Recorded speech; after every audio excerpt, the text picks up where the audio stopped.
This channel is supported by TrueFire. TrueFire is an online library of lessons from some of my favourite players. There's thousands of lessons on there. You can use the promo code JNC40 to get 40% off of any of their courses.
Okay, so I've been waiting to do this for a fair while, I would say, but I finally got to gig this thing. So the cool thing, I think the very best thing about the Quad Cortex is frankly the size factor. So this is what I carry it around in, just a standard kind of laptop bag from Dell, and this is also a thing that I took with it yesterday. So I wanted to share my experience with it and sort of the good, any bad, anything that I can think about that I think you as a person might want to know about the Quad Cortex in terms of gigging scenario. So in terms of tone and feel and stuff like that, I have to say this is up there with anything that I've gigged live, and my setup is that I run the modelers that I use into a Henriksen bud now, and then that Henriksen bud also runs an EVM 12 speaker in a Mesa Boogie, and then out of the modeler I'll go to front of house. So kind of like a little bit of a hybrid setup. I don't use an FR monitor because I don't like the sound of a tweeter. So what I find is that having like just a straightforward guitar speaker gives me that guitar speaker feel. It's all good. Anyway, so the very best thing about it, as I say, I think is the size and form factor. I don't always know how much stage kind of space I'm going to have. I also do sound for the band. I have a mixing desk and a laptop and all these things. So I kind of don't want to have, the Helix is just a little bit too big. So generally I'll use an HX Stomp or HX Stomp XL. But I really like the idea of the Quad Cortex, something this size that you can just fit in a bag, into your guitar bag. It takes up no room at all. One thing that I would say is I'd imagine that if you're going to be gigging this, first of all, you're probably going to want to factor in the cost of a different power supply. This one that comes with it is, I don't think you'd necessarily want to rely on that too much. So you might want to mount it on a board. I think Chocks do a decent power supply and stuff. Leave comments below if you found one that works for you. The idea probably would be to mount it on a little kind of pedal board. I also don't know how people are doing that. Maybe using Velcro. I think you're going to want a pedal board and a power supply. I actually took a car mat yesterday. You know, like drummers use drum mats. I thought this could protect the bottom because it actually turned out to be a barn gig. And this is one of the slight things of this. It's a pretty looking kind of unit, right? And it's got, you know, lots to like about it aesthetically. I feel like you don't want to be bashing your feet over it all the time. Things I liked about it, the tones. The preset was the same one that I set up previously. I also actually set up an expression pedal to run like a delay on both paths. that I could swell in or swell out or, you know, control. Oh, one slight negative, this volume is very easy to knock. So you might want to kind of make a mental note of where it is that you keep it. It got knocked a couple of times in the night, and it sort of, yeah, it goes quite easily. So unless you have it like up full, or just think, right, I always have it at 50 and just check that periodically.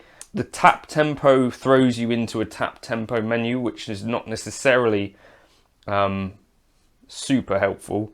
I'd prefer it probably if there was some other way to do that, but it basically, as you tap it, the menu comes up on screen, which sort of hides what's behind the screen.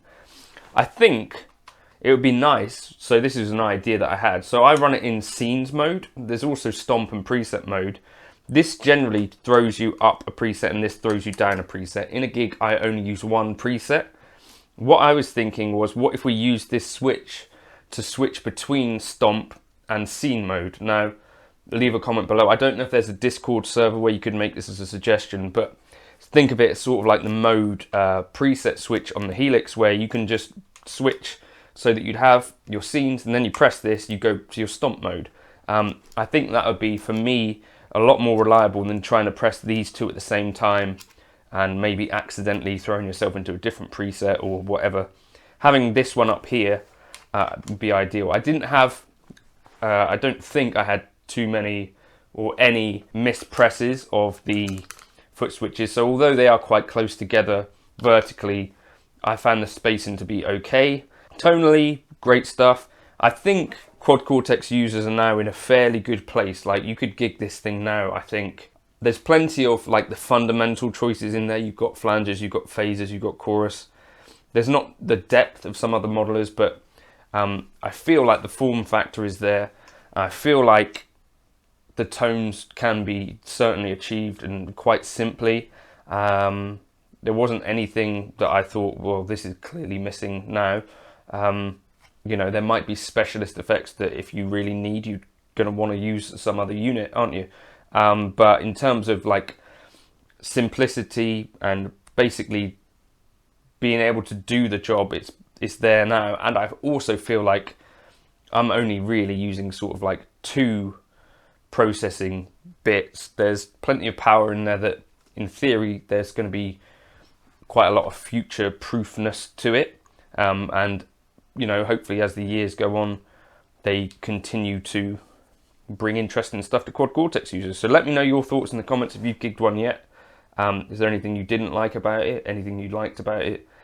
For me, those are the only things. It feels like it gets quite messy, especially if you're in a dusty venue, so I guess also take a paintbrush with you.